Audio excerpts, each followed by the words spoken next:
Hello friend, तो आज की स्टूडेंट कवर करने वाले हैं क्लास 11th के आरोह का काव्यखंड का चैप्टर फर्स्ट कबीर के पद। हम पहले इन तीनों प्रसंगों को पढ़ते हैं और उनकी व्याख्या को समझते हैं, फिर इस पूरे पाठ के सार को समझते हैं। आपको इस वीडियो में पूरा चैप्टर अच्छे से समझ में आ जाएगा, इस बात की गारंटी मैं लेता हूँ। अब हम पहले प्रसंग को देखते हैं और उसको समझते हैं।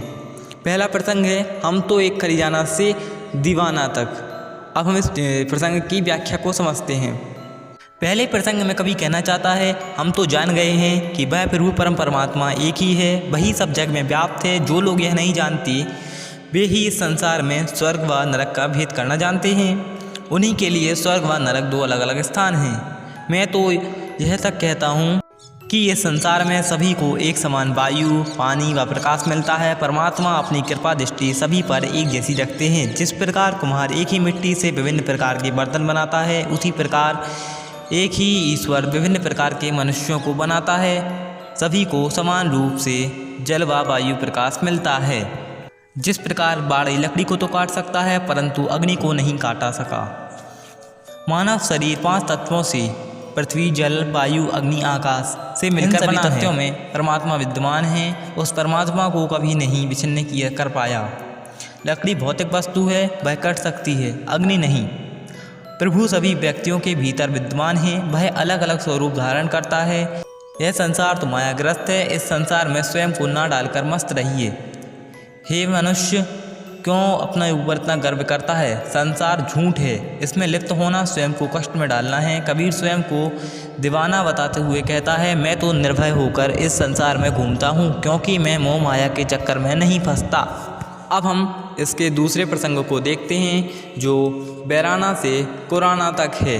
इसकी अब व्याख्या को देखते हैं। कबीर कहते हैं कि इस संसार के लोगों की बुद्धि भ्रष्ट हो गई है। इस संसार के लोगों को यदि सत्य कहें तो वे मारने को दौड़ते हैं, यदि झूठ बोलते हैं, उन्हें कुछ भी झूठ कहकर भ्रमित करें तो उन्हें झूठी बात पर विश्वास हो जाता है। इस संसार में मैंने नियमों का पालन करने वालों का, धर्म का और पाखंडियों का, सुबह नहा धोकर आसन बिछाकर पूजा करने वालों को सभी को देख लिया है। सभी लोग स्वयं को नहीं जानते, पत्थर को पूजते हैं, अर्थात पत्थर की मूर्तियों को पूजा करते हैं। उनमें यह ज्ञान नहीं है कि प्रभु तो उनके भीतर है। मैंने बहुत से धर्मगुरु और संत देखे हैं, उन्होंने केवल धार्मिक पुस्तकें ही पढ़ी हैं, ना उन्हें कोई अनुभव हुआ, ना उनमें ज्ञान है। ज्ञान के बिना गुरु व शिष्य दोनों ही भ्रमित हो रहे हैं। प्रभु केवल पुस्तकीय ज्ञान से नहीं मिलते। इसका मतलब ये है कि प्रभु हमारे भीतर है। तीसरे प्रसंग को देखते हैं। बताया है कभी तीसरे प्रसंग में कभी कहता है कि लोग अहंकार के लिए कहीं जाने की आवश्यकता नहीं है। करते हैं उन्हें अहंकार आ जाता है कि वे श्रेष्ठ लोगों से श्रेष्ठ हैं और पूजा कर रहे हैं। इस बात का अभिमान उनके मन में रहता है। पीपल के पेड़ की पूजा करते हैं, पत्थर को पूजते हैं, अर्थात मूर्ति पूजा करते हैं। तीर्थ करने के बाद गर्व करते हैं कि हमने तीर्थ किए। सिर पर टोपी पहनकर, गले में माला डालकर, मस्तक पर विभिन्न प्रकार के तिलक लगाकर घूमते हैं। ये सब आडंबर यानी पाखंडी प्रभु प्राप्ति के लिए आवश्यक नहीं है। उनमें आत्मज्ञान का अभाव है और गा गाकर प्रभु का भजन करते हैं। हिंदू कहते हैं मुझे राम प्यारे हैं और मुस्लिम कहते हैं मुझे रहीम प्यारे हैं। हिंदू मुस्लिम आपस में लड़ते हैं, उनके लिए भगवान अलग अलग हैं। वे वास्तविकता को नहीं पहचानते। आज के गुरु घर घर जाकर प्रभु प्राप्ति के मंत्र देते हैं और अपनी महिमा का बखान करते हैं। उन्हें में अभिमान हो जाता है। ऐसे गुरु तो डूबते ही हैं, शिष्य भी डूब जाते हैं। दोनों में ज्ञान का अभाव होता है। कबीर जी कहते हैं हे संतों सुनो, ये सब आडंबर संख्या में डालने वाले हैं, अर्थात भ्रमित करने वाले हैं। प्रभु तो सहज है और सहज रूप से प्राप्ति हो सकती है। मैं कितना कहना कहूँ मानता ही नहीं। प्रभु अत्यंत सहज है यानी अत्यंत सरल है। प्रभु प्राप्ति अत्यंत सरल है। इसे आडंबरों द्वारा नहीं अपितु सफलता से प्राप्त किया जा सकता है। अब हम पूरे इस पाठ के सार को समझते हैं। कबीर प्रथम पद में परमात्मा को सृष्टि के कण कण में देखता है। उन्हें परमात्मा चराचर संचार में दिखाई देता है। परमात्मा की व्याप्ति को कबीर अद्वैत सत्ता के रूप में मानते हैं। वे कहते हैं इस संसार में सभी को एक जैसी वायु, एक जैसा पानी और एक जैसी प्रकाश प्राप्त होता है। जिस प्रकार एक कुम्हार एक मिट्टी से विभिन्न प्रकार के बर्तन बनाता है, उसी प्रकार उसी प्रकार ईश्वर विभिन्न प्रकार के मनुष्यों का निर्माण करता है। बाड़े लकड़ी को काट तो सकता है परंतु अग्नि को नहीं। सभी के भीतर परमपिता परमात्मा विद्यमान है। इस संसार में मोह माया विषय वासनाएं मनुष्य को भ्रमित कर रही देती हैं, परंतु जो व्यक्ति बिना डरे संसार में विचरण करता है वही उस प्रभु को प्राप्त करता है।